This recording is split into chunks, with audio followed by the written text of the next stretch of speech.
ब्राह्मण ही बन सकते हैं दंडी स्वामी, जिनके दंड पर विराजमान ब्रह्मा। शास्त्रों में यह दंड भगवान विष्णु का प्रतीक माना गया है। इसे ब्रह्म दंड भी कहा जाता है। जब एक ब्राह्मण संन्यास ग्रहण करता है और शास्त्रों के अनुसार उसके लिए निर्धारित नियमों का पालन करता है, इसके बाद वह दंड को पाने के लिए पात्रता हासिल करता है। सन्यासी की दंडी भगवान विष्णु और उनकी शक्तियों का प्रतीक है। सभी दंडी सन्यासी प्रतिदिन अपने दंड का अभिषेक, तर्पण और पूजन करते हैं। दंडी सन्यासी अपने दंड को निर्धारित आवरण के साथ शुद्ध रखते हैं। पूजन के समय वे दंडी को खुला रखते हैं, सिवाय इसके वे हर समय इसे ढककर रखते हैं। माना जाता है कि सन्यासी के दंड में ब्रह्मांड की दिव्य शक्ति है। इसकी शुद्धता को हमेशा बनाए रखना होता है। अपात्र और अनाधिकृत व्यक्तियों को खुला दंड नहीं दिखाना चाहिए।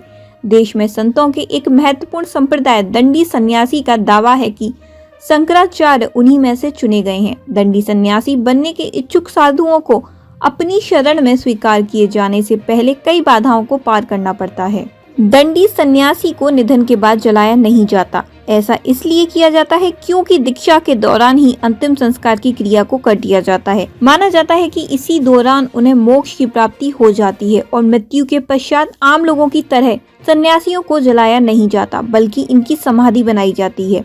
अद्वैत सिद्धांत निर्गुण निराकार ब्रह्मा की उपासना इनके जीवन का लक्ष्य होता है। धर्म की रक्षा के लिए शंकराचार्य ने अखाड़ों के अलावा 10 नाम संन्यास की स्थापना की, जिनमें 3 आश्रम, तीर्थ, सरस्वती दंडी सन्यासी हुए।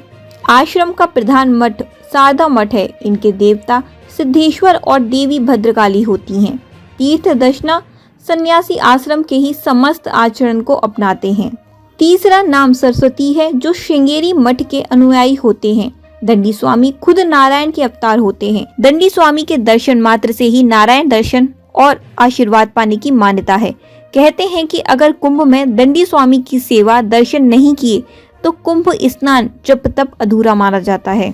दंडी सन्यासी केवल ब्राह्मण ही हो सकता है। उसे भी माता पिता और पत्नी के न रहने पर ही दंडी की होने की अनुमति थी। दंडी स्वामियों की अलग दुनिया है। ये कठिन दिनचर्या और तप के जरिए ये अपनी साधना में लगे रहते हैं। ना तो दंडी स्वामी खुद अन्न बनाते हैं, ना ही बिना निमंत्रण किए किसी के यहाँ भोजन करने जाते हैं। जब कोई ब्राह्मण या संत खाने पर बुलाता है तभी खाने जाते हैं।